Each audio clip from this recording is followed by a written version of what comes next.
Salam jumpa kembali anak-anakku para siswa SMA Negeri 1 Bayat yang berbahagia, khususnya kalian kelas 10 baik MIPA 1, 2 dan juga IPS 1, 2 dan 3. Pada kesempatan kali ini kita berjumpa kembali, pertemuan setiap Jumat kita berjumpa dalam layanan bimbingan dan konseling. Nah, pada kesempatan kali ini anak-anakku semuanya, tengah-tengah kesibukan kalian belajar, mari kita luangkan waktu untuk sejenak merenungkan akan perjalanan kehidupan kita kemarin, sekarang, dan yang akan datang.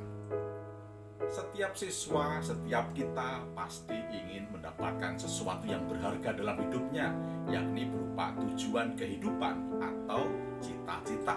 Setiap orang punya cita-cita. Kadang-kadang yang menjadi kendalanya adalah mengatakan bahwa saya tidak terlalu pintar, saya bukan anaknya orang kaya, saya bukan anak pejabat, saya tidak punya fasilitas, kami penuh dengan keterbatasan. Itu semua boleh menjadi alasan, tetapi tidak mematahkan semangat untuk menggapai sukses. Karena sukses adalah hak kita. Sukses adalah hak kita. Maka kalian berhak untuk mendapatkan sukses itu. Tergantung bagaimana kalian mengusahakan dan mengupayakan. Kita punya tokoh yang luar biasa. Dia adalah presiden kita, Bapak Joko Widodo.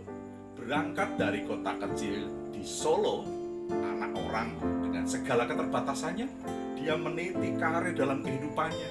Dia berpendidikan pelan-pelan dan sampai akhirnya mengalami perjalanan kehidupan yang penuh dengan kerikil-kerikil tajam, penuh dengan kepahitan hidup. Tetapi apa yang terjadi? Sekarang ini beliau menjadi pemimpin kita, presiden kita, Joko Widodo. Kita boleh menyimak perjalanan kehidupannya dan menginspirasi kita bahwa setiap orang di antara kita, sukses adalah hak kita dan harus kita perjuangkan. Yuk kita ikuti perjalanan Bapak Joko Widodo mencapai sukses. Lahir di Surakarta, Jawa Tengah, 21 Juni 1961 dari pasangan Noto Miharjo dan Sujiatmi Noto Miharjo. Jokowi adalah anak pertama dari 4 bersaudara. Jokowi dibesarkan dari keluarga sederhana. Bahkan dia mengalami beberapa kali pindah rumah karena tempat tinggalnya digusur.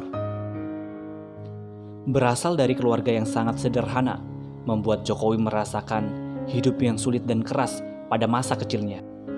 Pada saat ia duduk di Sekolah Dasar Negeri 111 Tirtoyoso, Surakarta, Jokowi telah menjadi seorang kuli panggul, ojek payung, dan pedagang. Hal tersebut ia lakukan hanya untuk membiayai kebutuhan sekolahnya, hingga makan sehari-hari.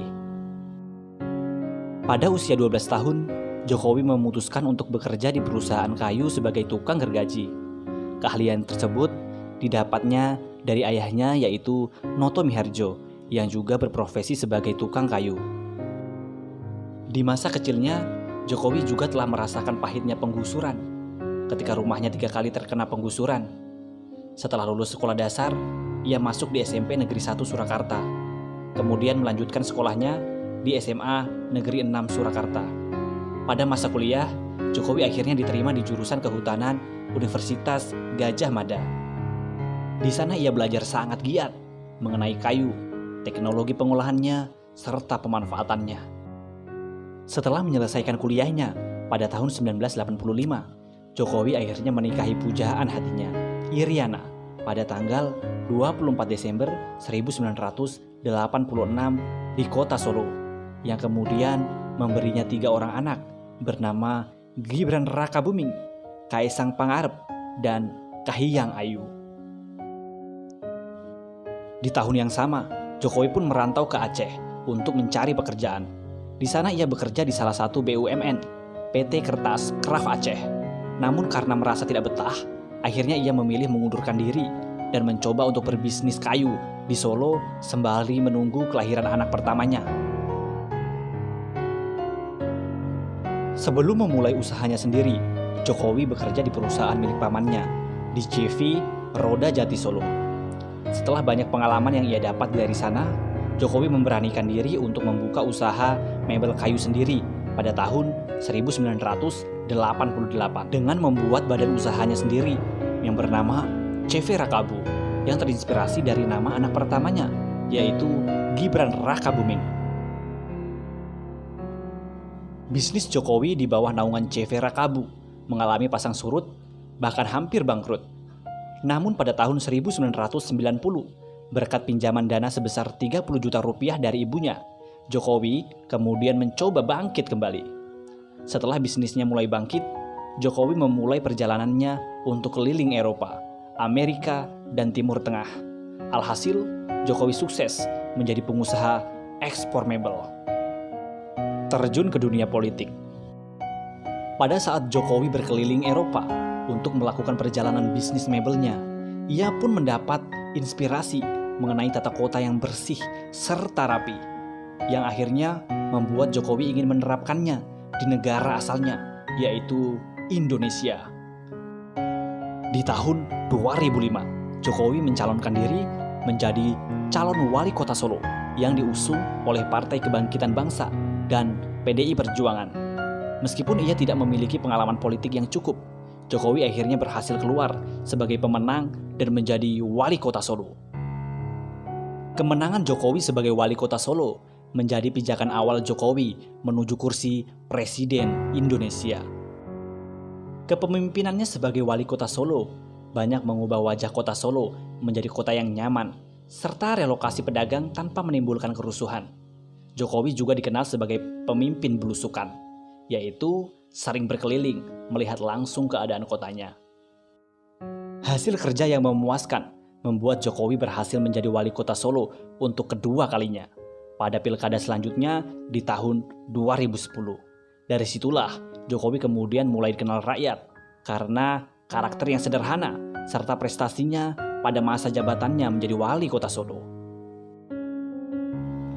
Keberhasilannya memimpin kota Solo kemudian membuat mantan wakil presiden Indonesia Yusuf Kala memintanya untuk maju ke kursi gubernur. Sempat menolak, Jokowi kemudian akhirnya menerima dan bergabung dengan Partai PDI Perjuangan, pimpinan Megawati Soekarno Putri, bersama Partai Gerindra, pimpinan Prabowo Subianto. Jokowi akhirnya resmi mencalonkan diri sebagai Gubernur DKI Jakarta berpasangan dengan Basuki Cahayapurnama atau yang lebih dikenal sebagai Ahok. Akhirnya, pilkada putaran kedua berhasil membuat Jokowi Ahok memenangkan kursi Gubernur DKI Jakarta pada tahun 2012. Di tengah masa pemerintahannya sebagai Gubernur DKI Jakarta, Jokowi kembali memberanikan diri maju sebagai calon presiden bersama Yusuf Kala sebagai wakil presiden pada tahun 2014. Yang akhirnya pada bulan Juli 2014, hasil perhitungan suara oleh KPU Indonesia menyatakan Jokowi Yusuf Kala sebagai pemenang pada pemilihan presiden tahun 2014 setelah mengeluarkan banyak kebijakan baru pasca menjadi Presiden Republik Indonesia. Banyak timbulnya pro dan kontra dari masyarakat. Namun terlepas dari banyaknya kontroversi mengenai kebijakan Presiden Joko Widodo, Jokowi merupakan sosok yang patut menjadi perhatian. Bagaimana tidak? Hanya dalam waktu kurang dari 10 tahun saja, ia berhasil mencapai puncak sebagai orang nomor 1 di Indonesia.